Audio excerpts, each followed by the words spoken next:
everybody, and welcome to Fraudible. This is the video podcast that brings together academics and practitioners to discuss all things fraud. In this episode, we're going to be discussing money mules, and I am joined by academic and Dr. Nicola Harding and practitioner Tom Lawman. Thank you guys for joining me today. I wonder if Nicola, if you'd mind giving a brief introduction into your work and your background, please. Yeah, so thank you, Claire. I'm Dr. Nicola Harding. I'm a criminologist by trade, and I generally trade out of Lancaster University. However, I'm also the CEO of We Fight Fraud, so I'm a little bit of a wolf in sheep's clothing here, really, because I am academic masquerading as a practitioner, masquerading as an academic. Maybe, I'm not really sure. We'll figure it out as we go along. But yeah, for the purposes of money mules, I've worked quite a long time with, for the past kind of 3.5 years now, with We Fight Fraud, trying to raise awareness, particularly around young people, university students, and money mule activity in a variety of different ways that I'm sure we're going to discuss across this podcast. But yeah, it's been a really eye-opening experience working in the kind of prevention space around money mules, because you just begin to realise how vital they are, I guess, to fraud and financial crime, and that there's not one kind of magic bullet or one key to solving all fraud, as I may have liked to have thought a couple of years ago. But the closest thing to that might actually be if we were able to kind of stop or at least rapidly decrease money mule activity, we'd have a really good go. So such an important thing, and thank you for bringing awareness to it in this podcast.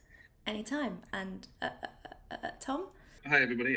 My name's Tom. My background is in banking. From a financial crime point of view, I've been working in the space for coming up to 9 years. I've sort of spanned across a number of first line, second line roles, sort of from onboarding, policy, advisory, some consultancy, but primarily of which I've been working in financial crime intelligence, where I am just now. Time to talk about money muling. It's one of the few, I suppose, typologies that is absolutely key to that sort of spans across all different types of financial crime and fraud. It's something that we see almost every day linked to other types of crime. So yeah, really important. Excellent, thank you. So I'm going to start with you, Tom, actually. So obviously this is a podcast that focuses on fraud topics. So I'm assuming that some people listening to this might be wondering why we're discussing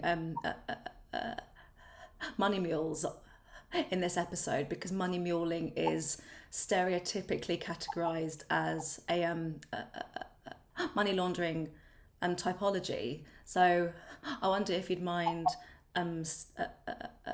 starting us off with an overview about how money muling as a crime sort of spans different types of financial crime.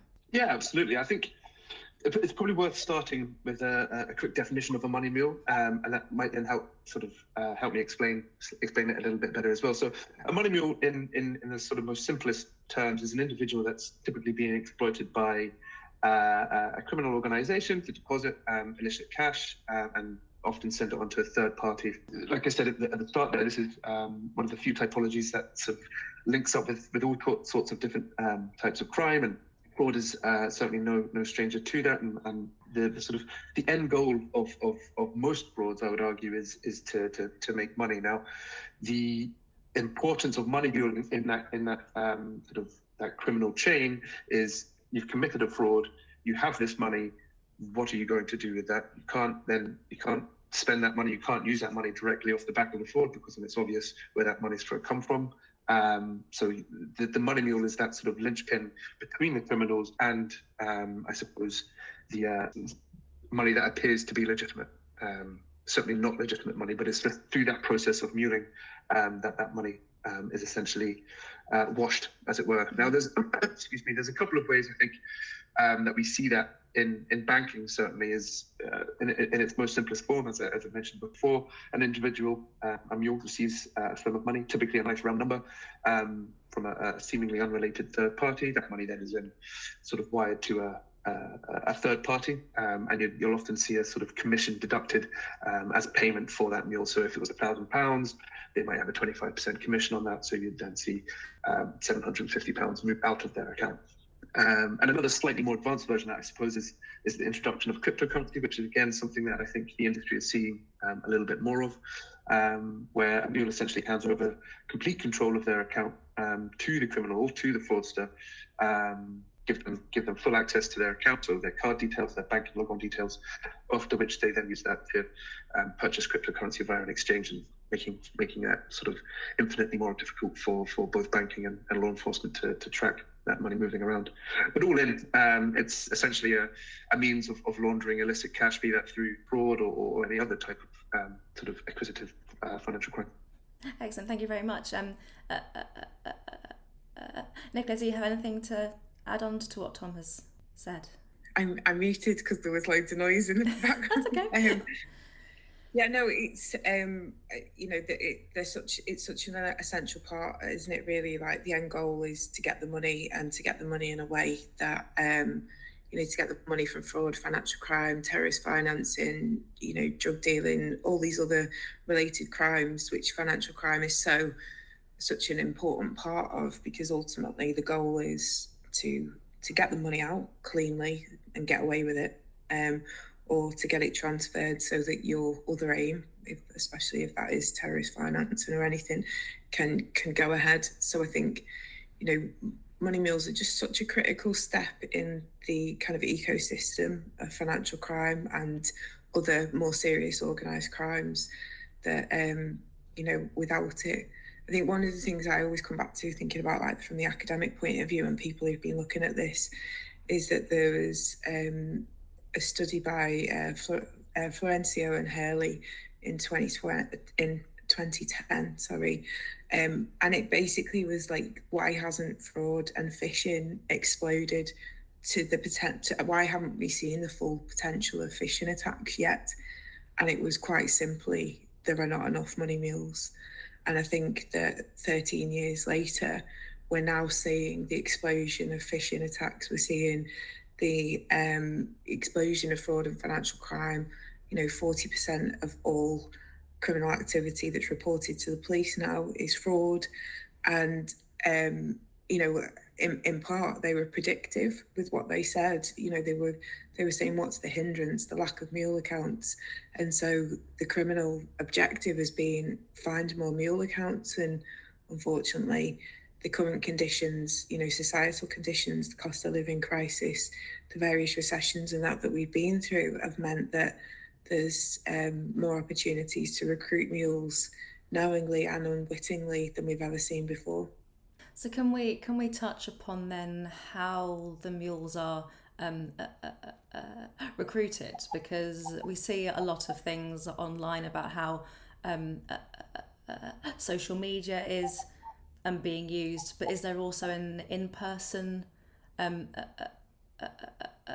methodology there too, or is it always now on social media sites?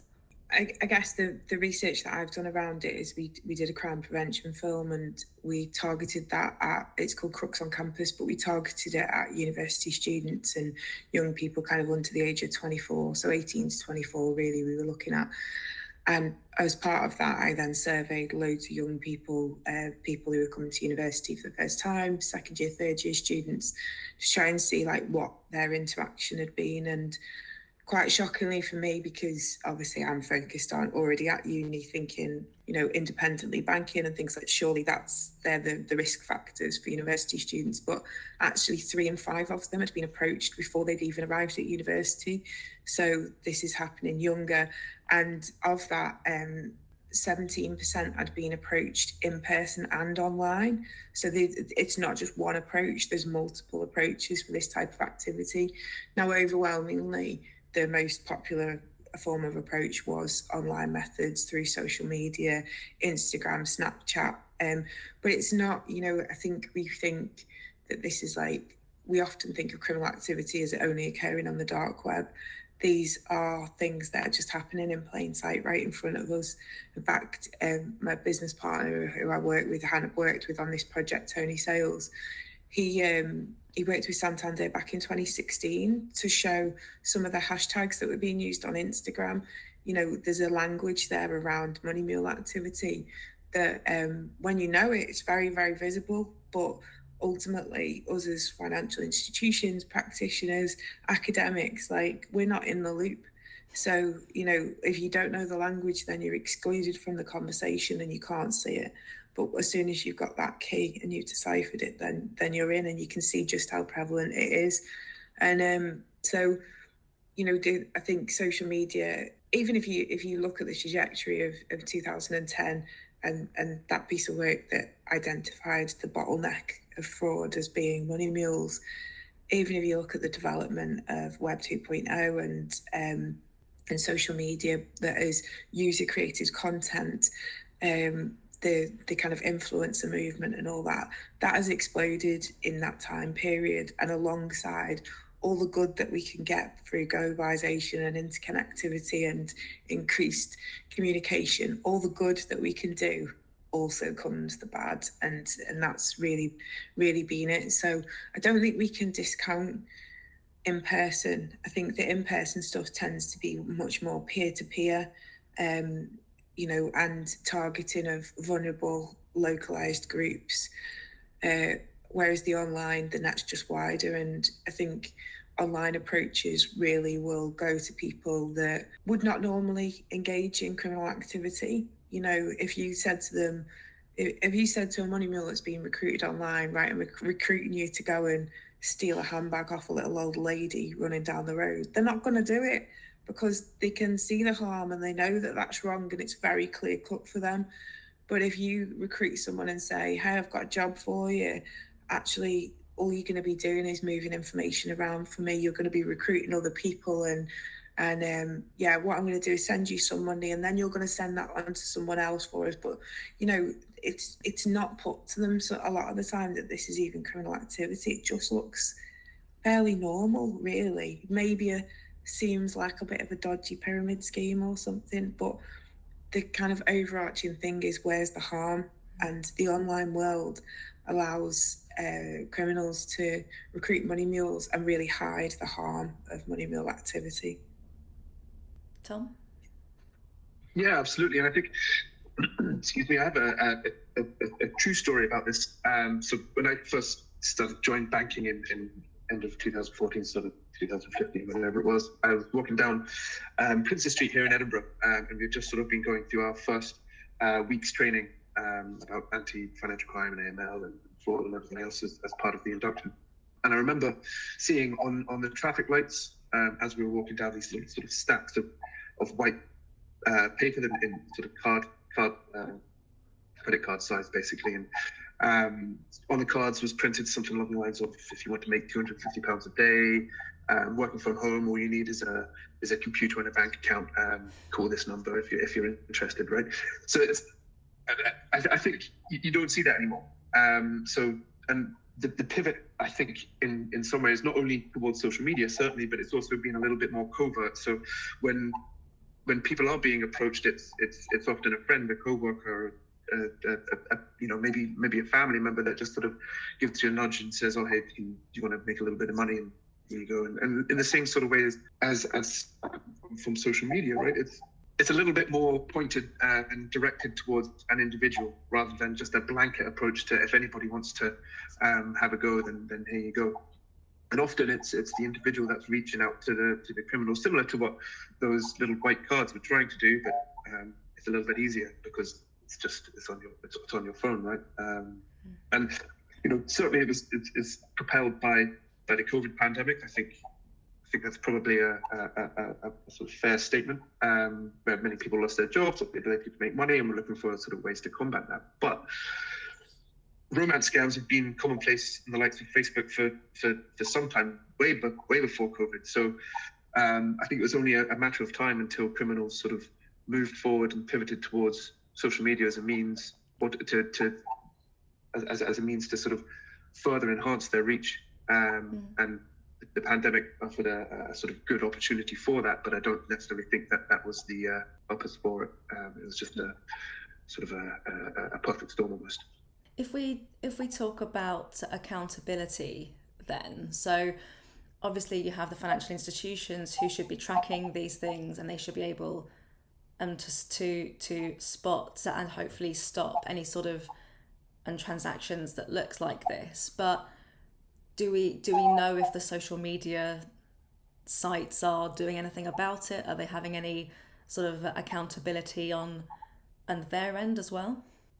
I think it's certainly part of the conversation within social media sites. I know certainly the banking industry is making a big fuss about trying to get social media firms involved in the conversation, sort of visible to ongoing conversations within banking forums as well. Because I think if we're able to work hand in hand, it would have a much greater impact in trying to stop it.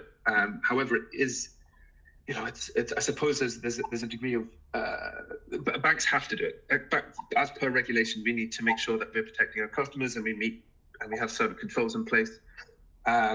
And whilst there's certainly been updates in legislation for social media, I don't think it's anywhere near as strong as it is for banks. So there's no hard and fast obligation for these firms to make significant changes, which it would be for them, as opposed to when you look at banks that we've sort of been doing it for years and years and years and years and very well versed. So there would need to be a significant shift within these firms to sort of come forward and change the way that they're doing things.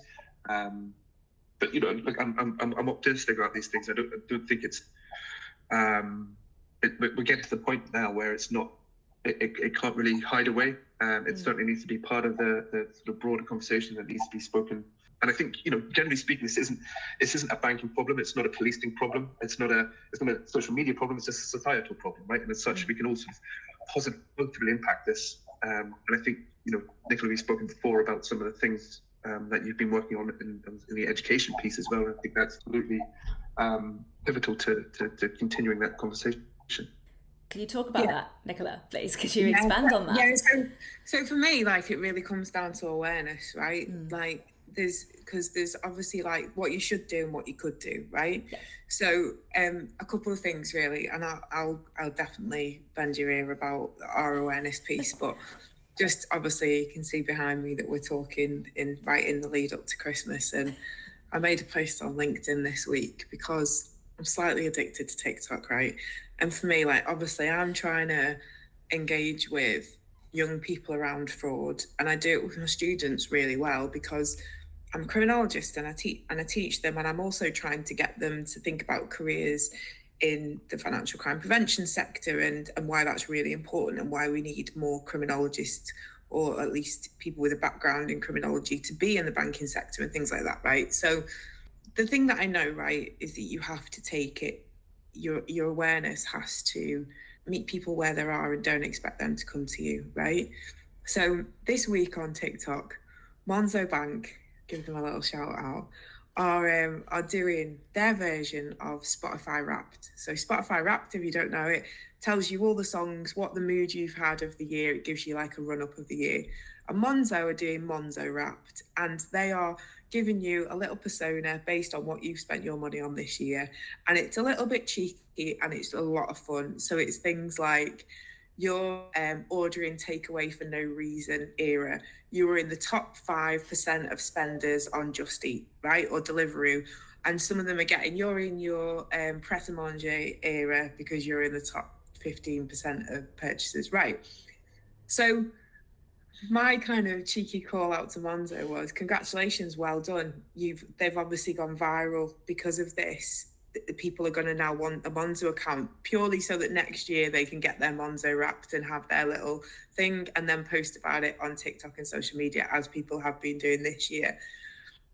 Brilliant marketing strategy, right? So I was like, can we have a looking suspiciously like a money mule part of it for people who are sending a lot of dodgy transactions, doing lots of bank transfers, but not in a way of being accused, just saying, you do make a lot of bank transfers, do you always send the, a little bit of fraud education slipped into what's already a viral campaign? Like, for me, it's if you had your marketing team linked up with your fraud team, and the marketing team, you're going to do something that is most definitely going to go viral on social media amongst that group, amongst your customers, and is going to bring you more customers in. Just slipping some of those messages in there in quite a fun, playful way would have been like, oh, okay, hang on, I'm not a money mule. Like, what, even if it was like them making fun of it, it would have started a conversation about it, right?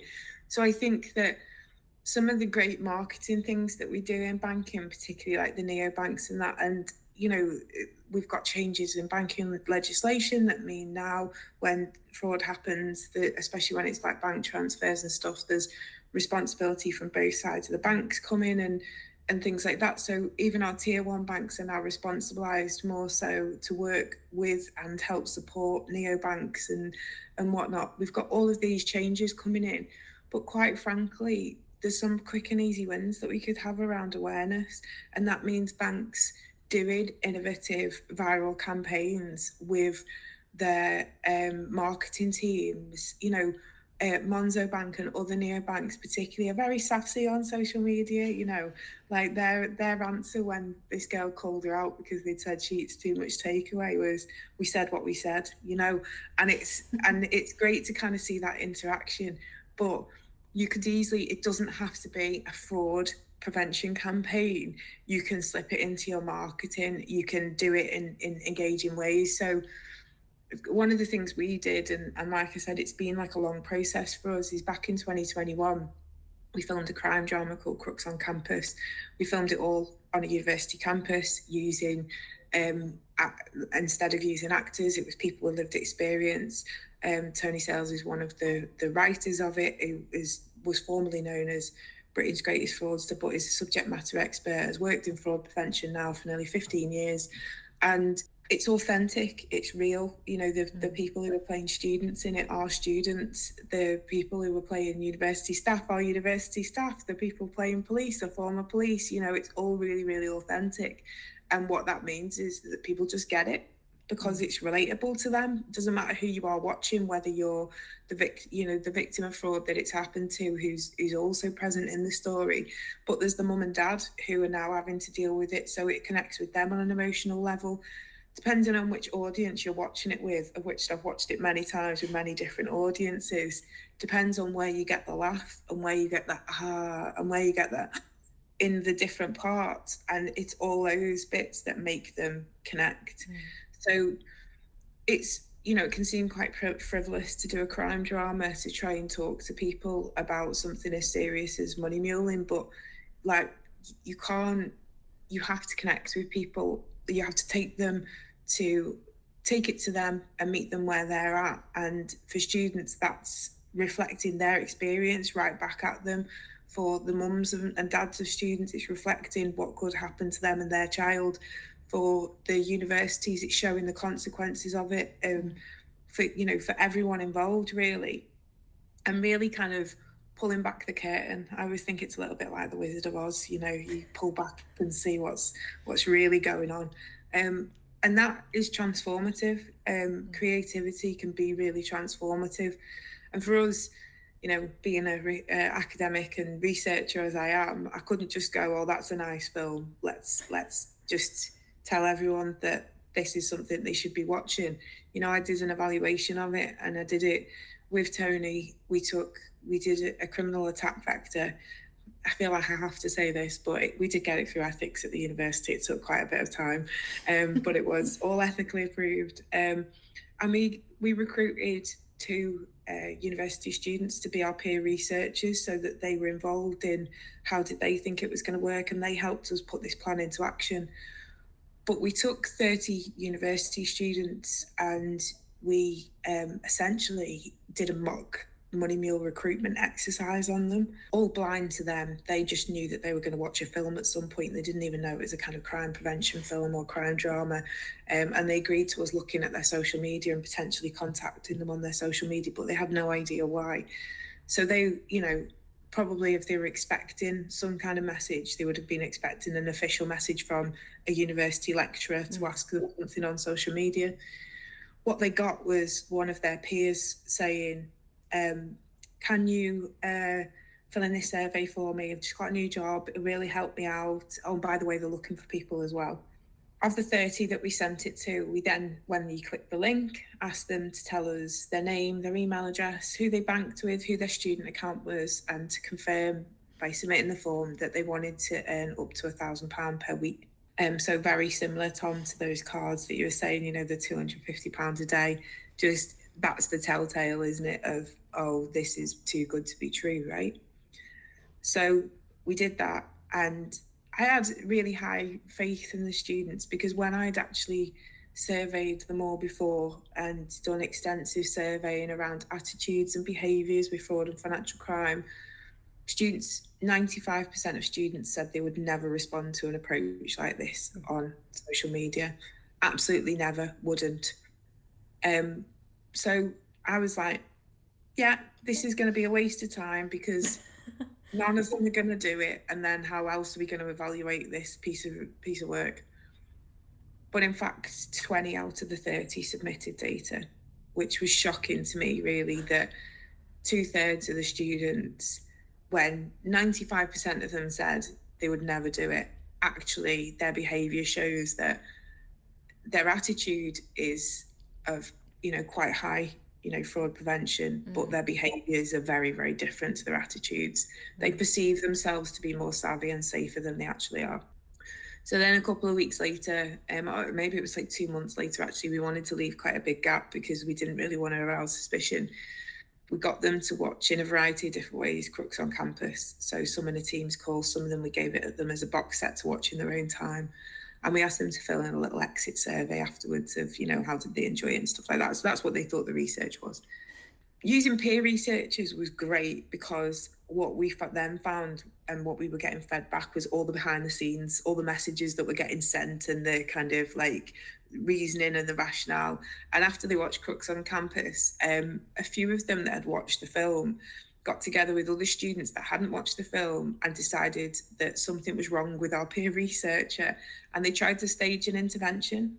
So we know that by giving some students the knowledge, you don't even have to speak to every student. You just need to get enough that they are prepared to mount a peer challenge because they know something and they now know something's up.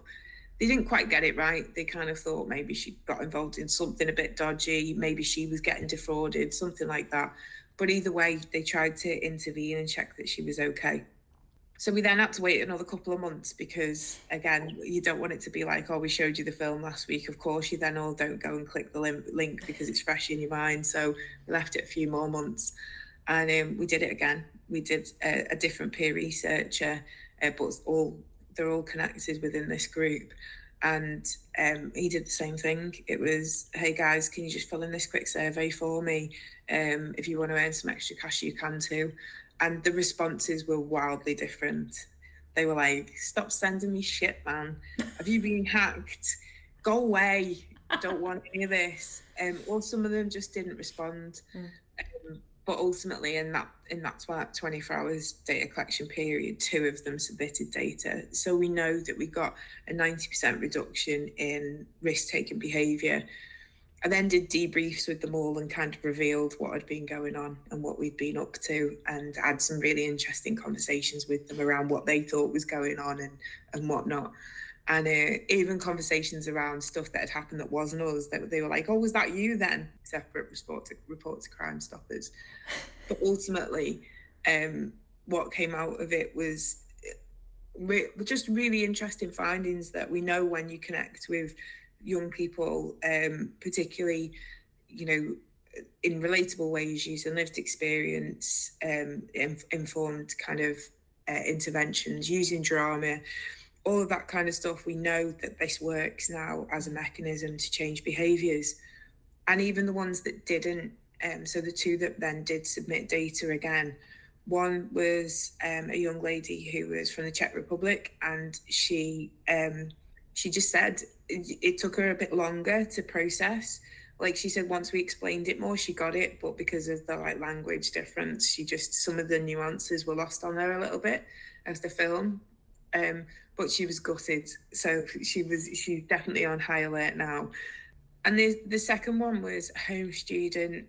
I was kind of like, well, why would he have done it? And when I spoke to him, he'd actually been a victim of exactly the same attack. He hadn't been recruited as a money mule, but he had lost his access to his Instagram account, and they'd used his Instagram account to then try and recruit a load of people for fraud and money mule activity by sending over 3,000 messages to people, which he showed me because they're still active on his account.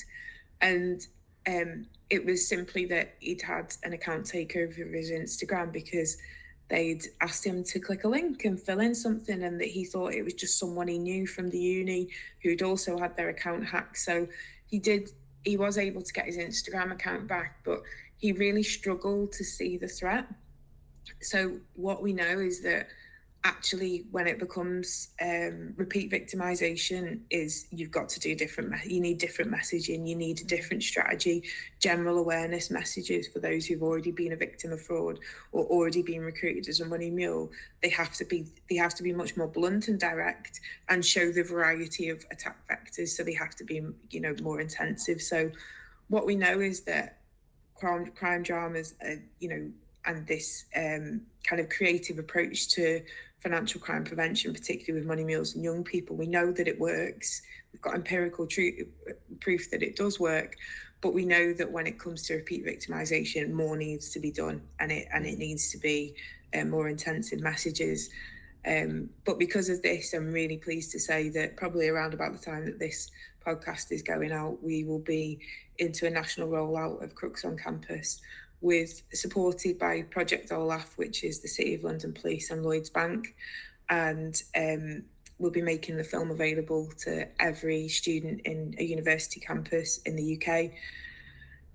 We've given supportive materials to all the fraud prevent and protect officers in the UK, and we'll be doing more stuff, more filming around like the younger age group. So we've got loads of stuff, more prevention stuff coming across the year. So hopefully, we can keep up the momentum. But ultimately, for me, it just always comes back to awareness. We've not invested in prevention anywhere near the volumes that we should do. And a lot of that comes back to, how do you know you're getting value for money? How do you know that the prevention you're doing works? There's an awful lot of people talking, sharing, their tips, their what have you. But ultimately, it's just noise. Like, it's engagement, but it's not impact. Anything you do, you need to be able to measure it and show that actually it has some form of prevention activities for things to get funded. Yeah. And that's really difficult to do in prevention, because how do you measure something that then didn't happen because of what you did? So it's a challenge for all of us, really. But I think the tide is turning. People are realising that by being, focusing on investigations or trying to follow up after the fact, we're not getting anywhere. We're just staying behind, and prevention has to be the focus. So Tom, are you able to talk about, from a practitioner's perspective in financial services, how would you go about being able to persuade the people within the business who own all the finances and essentially sign off on these prevention measures? How would you go about talking to those people and being able to actually demonstrate, as Nicola said, and basically something that hasn't happened but needs to be stopped? I think, generally speaking, it would be a very easy conversation. I think everybody in banking and financial services wants this to stop, and it's a case of it's I suppose having the access and the avenues to speak to the people before it happens. I think the preventative measures, as Nicola's already outlined, is absolutely key. Education, right? It's and the earlier we can start it, the better.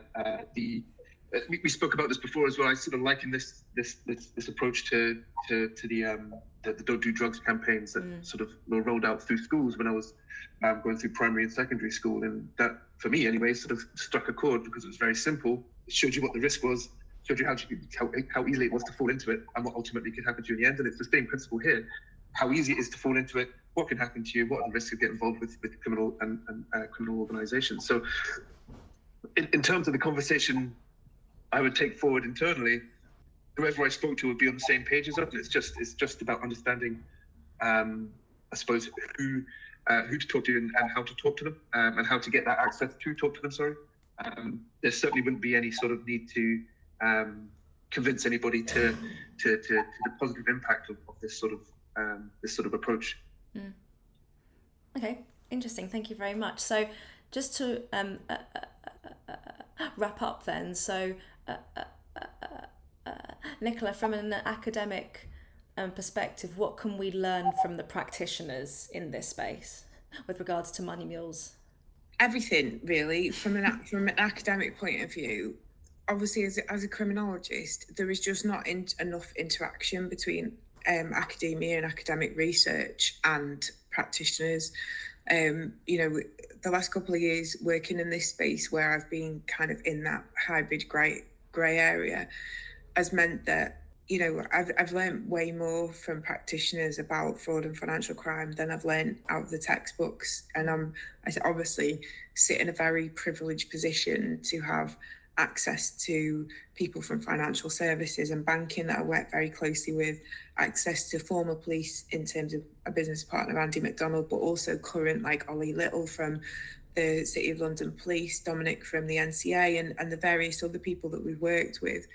But also, the practitioners who've got lived experience, like Tony and Solomon, who bring, again, another level of understanding that we haven't had access to before. We're now in an era where we can bring together different knowledges, and it essentially, our company's called We Fight Fraud, and I always do like this little hashtag of like We Fight Fraud together, because it's not about this being any one person's burden. I always talk about money mules as being everyone's problem but no one's responsibility, and that can seem like a bit of a criticism, as in, oh, we want someone to take responsibility for it, someone should be telling us what to do. But actually, it's a societal responsibility, and whilst sometimes we do need coordinators, it doesn't come down to anyone, it comes to all of us working together. And I think that's, criminals don't work in silos. They need to get from A to B. They're just knocking down every fence and hurdle between it. We go through, well, is it the academic's role? Is it the practitioner's role? And if it's a practitioner's role, is that someone from financial services, or are we talking about social workers? Every single time we're trying to get a message out there. So I think, for the most part, great, like what I would really welcome is a greater link. We always talk about it in criminal justice terms. We talk about there being a greater link between custody and community, and that's how we kind of solve the problem. So I'm going to borrow that but make it much more useful and say that there needs to be a greater link between practice and academic research. Ultimately, academic research is there to evidence, to examine, and to put the knowledge together for practitioners whilst you're doing. We are documenters, you are doers, and you should be able to call upon us when you need evidence, or when you need support, or when you need something documenting to help with your practice. That should be the relationship, and I think we've kind of lost that a little bit. I don't know whether we actually ever had it, but that's what we should be moving towards, is academia should be asking practitioners, how can we help service you and make your role easier, because you are ultimately often putting into practice what we can see needs to happen in order for prevention to occur. So therefore, how can we be of service to you? And in terms of practitioners, it would be great to just see, give us opportunities of how we can help. That's what we're there for.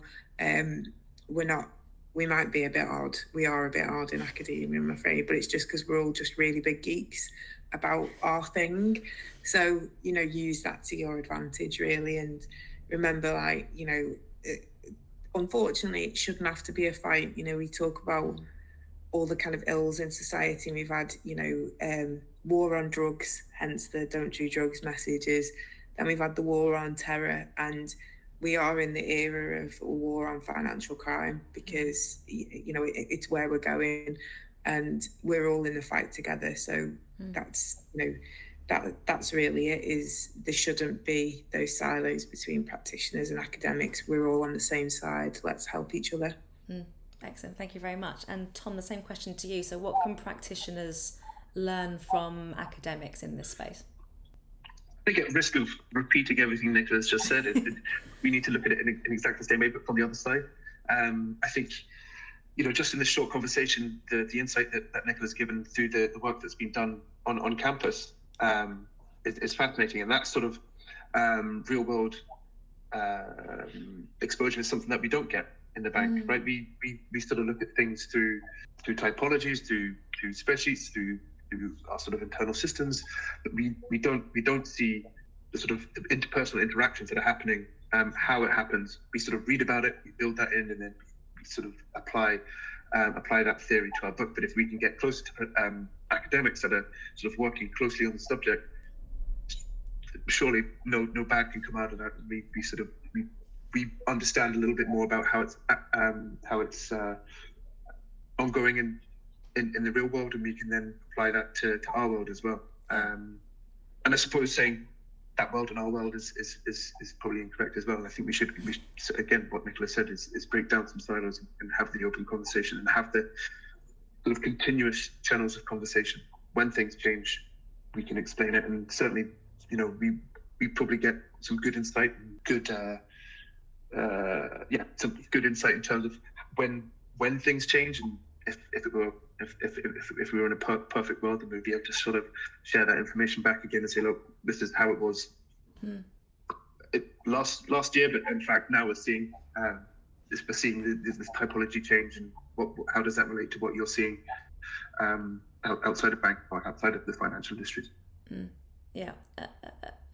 Thank you very much. So that is all we have time for on this episode. I'd like to thank Dr. Nicola Harding and Tom Lawman for joining me today on this episode to discuss Money Mules, and thank you guys. My name's Claire Maillet, and this is Fraudible.